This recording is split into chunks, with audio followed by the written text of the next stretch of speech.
Hello students, कैसे हैं आप सभी। I hope you all are fine. Today we will discuss about a topic that is introduction to income tax. Income tax की introduction से related हम आज पढ़ेंगे। सबसे पहले हम पढ़ेंगे what is the meaning of income tax. Meaning of income tax के अंदर हम ये पढ़ेंगे कि इनकम टैक्स कहते किसे हैं। जो टैक्स हमारी सेंट्रल गवर्नमेंट किसी भी पर्सन की इनकम पर लगाती है तो उसे हम क्या कहते हैं, इनकम टैक्स कहते हैं। बेसिकली हमारे दो टाइप के टैक्स होते हैं, एक होता है डायरेक्ट टैक्स, दूसरा होता है इनडायरेक्ट टैक्स। डायरेक्ट टैक्स जो कि डायरेक्टली उस पर्सन पर लगाया जाता है वो डायरेक्ट टैक्स होता है। जो सेंट्रल गवर्नमेंट डायरेक्टली उस पर्सन से रिसीव करती है तो उसे हम क्या कह देते हैं, डायरेक्ट टैक्स कह देते हैं। और इनडायरेक्ट टैक्स इनडायरेक्टली हमारी जो सेंट्रल गवर्नमेंट है वो पर्सन से रिसीव करती है। जैसे कि किसी कस्टमर ने प्रोडक्ट को ख़रीदा तो उसके ऊपर जो जीएसटी लगा वो किसने लिया, सेलर ने लिया, और सेलर से फिर गवर्नमेंट लेती है तो वो हमारे इनडायरेक्ट टैक्स के अंदर हो जाता है इंक्लूड। तो क्या कहेंगे कि इनकम टैक्स क्या है, एक डायरेक्ट टैक्स है। क्योंकि ये डायरेक्ट कैसे है, क्योंकि इस टैक्स ये डायरेक्टली हमारी इनकम पर लगाया जाता है और सेंट्रल गवर्नमेंट डायरेक्टली इसे रिसीव करती है। जो हमारा इनकम टैक्स एक्ट है उसके बेसिकली 298 सेक्शंस होते हैं और 14 शेड्यूल्स होते हैं। कितने सेक्शंस होते हैं, 298, और कितने शेड्यूल्स, 14 शेड्यूल्स होते हैं। उसके बाद इन्होंने बताया कि जो फर्स्ट शेड्यूल है उसके 4 पार्ट्स होते हैं। जो पहला पार्ट है वो रेट्स के साथ डील करता है, सेकंड पार्ट टीडीएस के साथ, third part salary and advance tax के साथ, and fourth part net agricultural income के साथ डील करता है। उसके बाद what are the components of IT laws. उसके बाद हम ये पढ़ेंगे कि कंपोनेंट क्या क्या होते हैं आईटी लॉ के। आईटी लॉ के डिफरेंट कंपोनेंट्स होते हैं, जैसे कि income tax act 1961, annual finance act, income tax rules, circular और notification, legal decision of courts. ये सारे क्या है, हमारे components of income tax law होते हैं। नेक्स्ट है फीचर्स ऑफ, नेक्स्ट टॉपिक है फीचर्स ऑफ इनकम टैक्स। क्या क्या कैरेक्टरिस्टिक्स होते हैं, क्या फीचर्स होते हैं, क्या नेचर होती है इनकम टैक्स की, ये सब कुछ हम अब पढ़ेंगे इस टॉपिक के अंदर। सबसे पहले है कि जो इनकम टैक्स है वो क्या है, सेंट्रल टैक्स है। सेंट्रल टैक्स कैसे है, क्योंकि ये टैक्स जो है सेंट्रल गवर्नमेंट हमारी इनकम के ऊपर लगाती है तो इसीलिए इसे क्या कहा जाता है, सेंट्रल टैक्स कहा जाता है। सेकंड फीचर है डायरेक्ट टैक्स। अभी बताया डायरेक्ट टैक्स कैसे है, क्योंकि ये जो टैक्स है सेंट्रल गवर्नमेंट उसे हमारी डायरेक्टली इनकम पर लगाता है, डायरेक्टली इसे एम्प्लॉय से रिसीव करता है तो इससे क्या है, डायरेक्ट टैक्स कहते हैं। इनकम टैक्स क्या है, डायरेक्ट टैक्स है। हमेशा याद रखना है कि इनकम टैक्स एक डायरेक्ट टैक्स है। इनकम टैक्स डायरेक्ट टैक्स की कैटेगरी में इंक्लूड होता है। उसके बाद थर्ड है प्रोग्रेसिव टैक्स रेट। जो हमारे इनकम टैक्स है उस पर जो रेट लगती है वो प्रोग्रेसिव लगती है, मतलब स्लैब रेट के अकॉर्डिंग लगती है।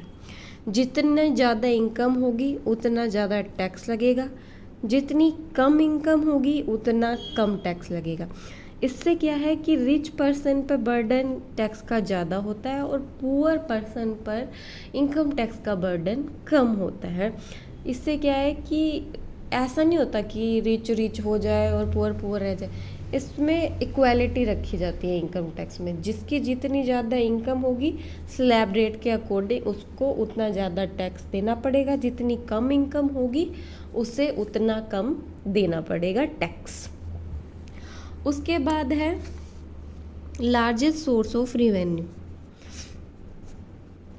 जो इनकम टैक्स है वो सेंट्रल गवर्नमेंट के लिए लार्जेस्ट सोर्स ऑफ रिवेन्यू है। सेंट्रल गवर्नमेंट को इससे सबसे ज़्यादा रिवेन्यू मिलता है। इनकम टैक्स से हमारी जो सेंट्रल गवर्नमेंट है उससे सबसे ज़्यादा रिवेन्यू रिसीव होता है। फिफ्थ है use for countries welfare.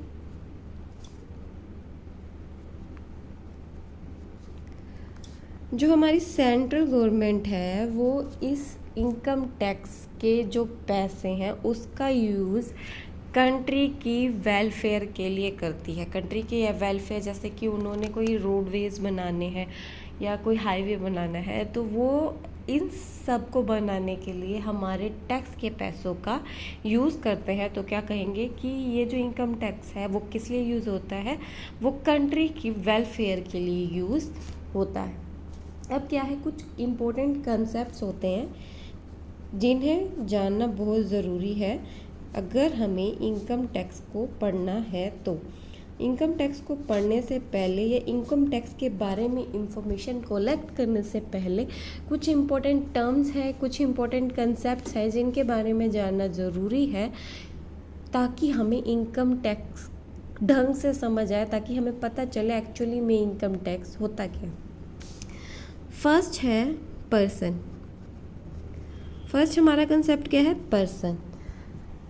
Person कौन होता है? जो इनकम टैक्स एक्ट है उसके अकॉर्डिंग पर्सन क्या है? एक इंडिविजुअल भी हो सकता है, हिंदू अनडिवाइडेड फैमिली हो सकती है, एक फर्म हो सकती है, कंपनी हो सकती है, एसोसिएशन ऑफ पर्सन हो सकती है, या ये कहें आर्टिफिशियल जुडिशियल पर्सन्स या बीओपी।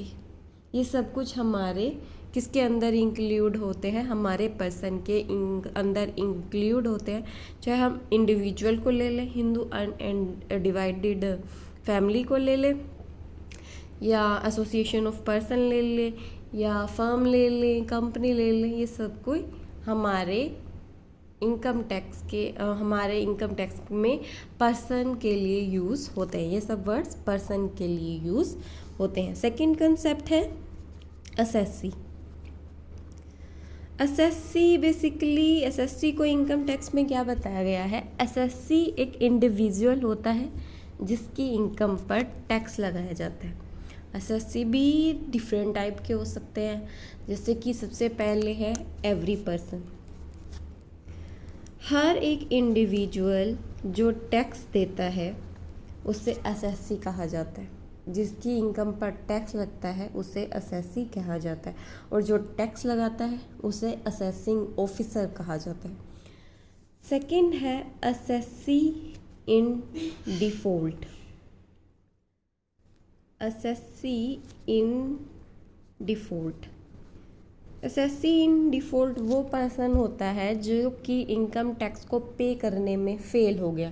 जो इनकम टैक्स को पे नहीं कर पाया उसे क्या कहा जाएगा? उसे कहा जाएगा assessee in default.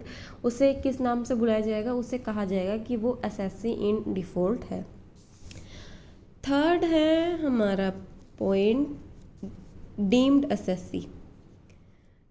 Deemed assessee वो असेसी होता है जिसे एक दूसरे असेसी की इनकम के ऊपर टैक्स पे करना पड़ता है, उसे हम डीम्ड असेसी कहते हैं। जैसे कि कोई डिकीज्ड पर्सन है, कोई पर्सन है, उसकी इनकम आती है, उसकी डेथ हो गई, तो उसके लीगल रिप्रेजेंटेटिव को उसकी इनकम पर टैक्स के पे करना पड़ेगा।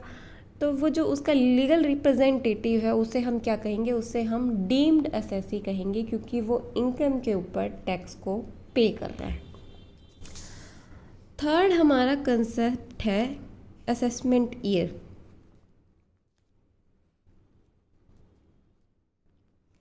असेसमेंट ईयर वो ईयर होता है जिस ईयर में इनकम पर टैक्स लगाया जाता है। जिस ईयर में इनकम पर टैक्स लगाया जाता है उसे कहा जाता है असेसमेंट ईयर।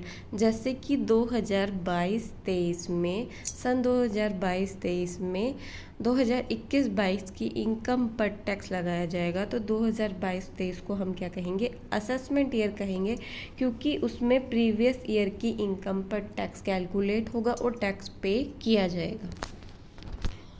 फोर्थ है प्रीवियस ईयर। प्रीवियस ईयर वो ईयर होता है जिस ईयर पर इनकम कैलकुलेट होती है, जिसमें हमारा जो एसएससी है वो इनकम को अर्न करता है, उसे प्रीवियस ईयर कहते हैं। जिस ईयर की इनकम पर टैक्स लगता है उसे हम प्रीवियस ईयर कहेंगे। तो प्रीवियस ईयर वो ईयर होता है जिस ईयर की इनकम पर टैक्स लगता है। अब कुछ एग्जाम्पशंस होती हैं जिसके अकॉर्डिंग जो हमारा एसएससी है उन्हें प्रीवियस ईयर की इनकम पर प्रीवियस ईयर में ही टैक्स पे करना पड़ता है। क्यों पे करना पड़ता है? क्योंकि हमारे जो असेसिंग ऑफिसर है, ये जो सेंट्रल गवर्नमेंट है, उन्हें ये डर होता है कि कहीं जो हमारा असेसी है वो पैसे को लेकर भाग ना जाए, फॉरेन कंट्री में ना चला जाए। कुछ कंडीशंस है, कुछ इवेंट्स हैं जिसके अंदर की प्रीवियस ईयर की इनकम पर प्रीवियस ईयर में ही टैक्स लिया जाता है। जैसे किसी ने कोई नॉन रेजिडेंट है, उसने शिपिंग बिजनेस को स्टार्ट किया और उसने फ्रेट पे किया 7.5% का, तो जो ओनर था शिप का उसने 7.5% का फ्रेट पे किया, तो उनकी इनकम पर प्रीवियस ईयर में ही टैक्स लगाया जाता है, क्योंकि वो एक नॉन रेजिडेंट है और हमारी गवर्नमेंट को ये डर है कि कहीं वो हमारे टैक्स को बिना पे किए ही इंडिया को छोड़कर चला ना जाए। कुछ एओपीज़ होती हैं, बॉडी ऑफ इंडिविजुअल्स होते हैं, आर्टिफिशियल जुडिशियल पर्सन होते हैं, जो कि स्पेसिफिक पर्पस के लिए बनाए जाते हैं, और जब वो पर्पस कंप्लीट हो जाता है तो वो वाइंड अप हो जाते हैं, वो बंद हो जाते हैं, वो ख़त्म हो जाते हैं, तो उनकी इनकम पर भी प्रीवियस ईयर में ही टैक्स लगाया जाता है। जो ये हमारे एओपी है वो स्पेसिफिक पर्पस के लिए बनाए गए हैं, और उस स्पेसिफिक पर्पस के कंप्लीट होने पर वो जो हमारी कंपनी है वो बंद हो जाएगी, इसलिए उनकी इनकम पर प्रीवियस ईयर में ही टैक्स लगाया जाता है। कुछ डिसकंटिन्यू हो रहे हैं बिजनेस, कुछ बिजनेस में प्रॉफिट नहीं हो रहा, लॉस पे लॉस होता जा रहा है, तो उनकी इनकम पर भी हमारी गवर्नमेंट क्या है, प्रीवियस ईयर में ही टैक्स लगा देती है। कुछ पर्सन हैं जो इंडिया को छोड़ के जाने की प्लानिंग कर रहे हैं, और वो मतलब हमेशा के लिए इंडिया को छोड़ के और इंडिया के बाहर रहना चाहते हैं, नॉन रेजिडेंट इंडियन बनना चाहते हैं, तो उनकी इनकम पर भी प्रीवियस ईयर में ही टैक्स लगता है। फिफ्थ है हमारा कंसेप्ट इनकम। वैसे तो जो टर्म है इनकम, उसके बारे में इनकम टैक्स एक्ट के अंदर बताया ही नहीं गया है कि इनकम होता क्या। एक्चुअली में इनकम के बारे में इनकम टैक्स एक्ट के अंदर नहीं बताया गया। लेकिन इनकम होती क्या है? इनकम जो भी हमें रिसीव होता है या फिर एक्रू टू रिसीव होता है, किसी भी हम कोई काम करते हैं उससे हमें कुछ मिल रहा होता है, तो उसे इनकम के इंक्लूड करते हैं। जैसे कि हमें कैजुअल इनकम, जैसे कि विनिंग फ्रॉम लॉटरी है, क्रॉसवर्ड पजल से हमें कोई इनकम हुई, या हॉर्स रेस से कोई इनकम हुई, या फिर हमने किसी लॉटरी से जीता, या फिर कैपिटल गेन हुआ, या सैलरी से इनकम हुई, या फिर इंटरेस्ट हमें किसी सिक्योरिटी पर मिला, तो ये सब कुछ हमारे इनकम के अंदर इंक्लूड हो जाता है। Six hour concept is gross total income. Basically हमारे 5 हेड्स होते हैं। 5 हेड्स कौन कौन से? First head salary, second house property,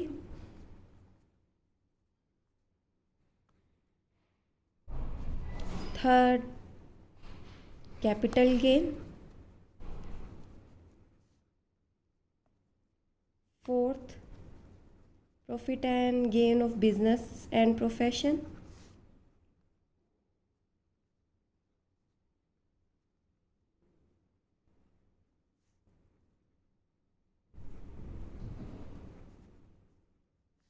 fifth income from other sources.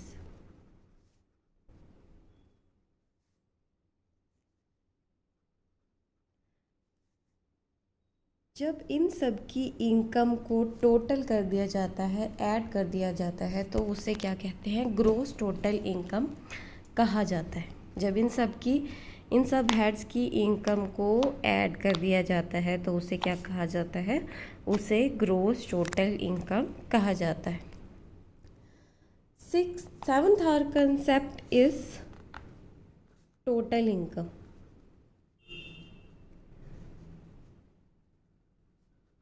जब टोटल इनकम किसे कहेंगे, जब ग्रोस टोटल इनकम में से deduction under section 80C to 80U को डिडक्ट कर दिया जाता है तो उसे टोटल इनकम कहा जाता है।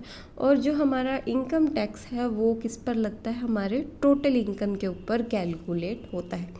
जब ग्रोस टोटल इनकम में से डिडक्शंस को लेस कर दिया जाता है under section 80C to 80U, deduction हम आगे पढ़ेंगे, तो उसे हम क्या कहते हैं, टोटल इनकम कहते हैं। 8th our concept is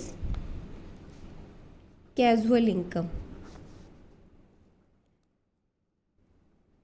casual income क्या होती है, कैजुअल इनकम वो इनकम होती है जो किसी पर्सन को बाय चांस इनकम हो जाती है और वो साल में एक बार हुई होती है और दोबारा उसके होने के चांस नहीं होते हैं, और हमें उम्मीद नहीं थी कि वो इनकम होगी और हमें इनकम हो गई, तो उसे हम कैजुअल इनकम कहते हैं।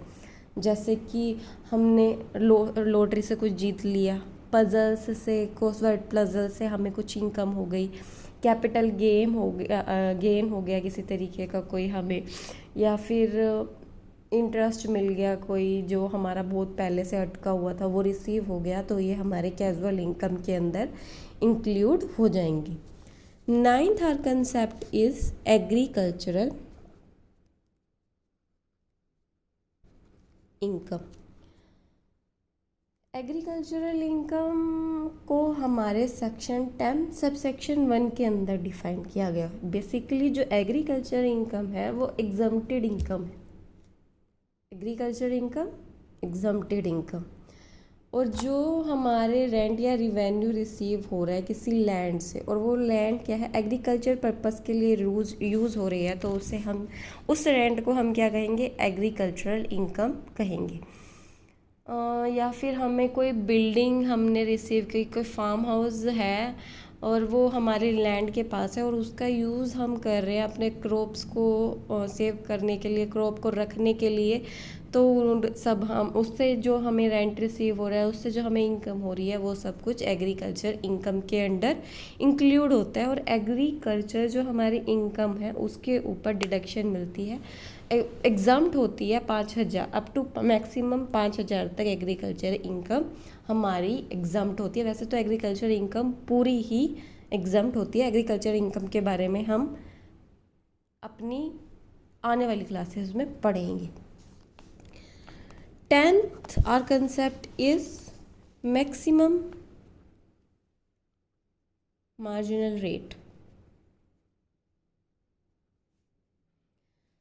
एडिशनल रुपी ऑफ इनकम पर जो इनकम टैक्स लगता है उसे मैक्सिमम मार्जिनल रेट कहते हैं। इससे हम ये कहेंगे कि जो हमारे सबसे हाईएस्ट स्लैब रेट है उसे हम मैक्सिमम मार्जिनल रेट कहते हैं। मैक्सिमम मार्जिनल रेट किसे कहते हैं, हाईएस्ट स्लैब रेट को हम मैक्सिमम मार्जिनल रेट कहते हैं। 11th our concept is PAN. What is the full form of PAN? PAN is permanent account number. ये एक 10 डिजिट का अल्फ़ा न्यूमेरिक नंबर होता है जो कि हर एक इंडिविजुअल जो कि टैक्स पे करता है या रिटर्न को फिल करता है उसके पास पेन होना ज़रूरी होता है।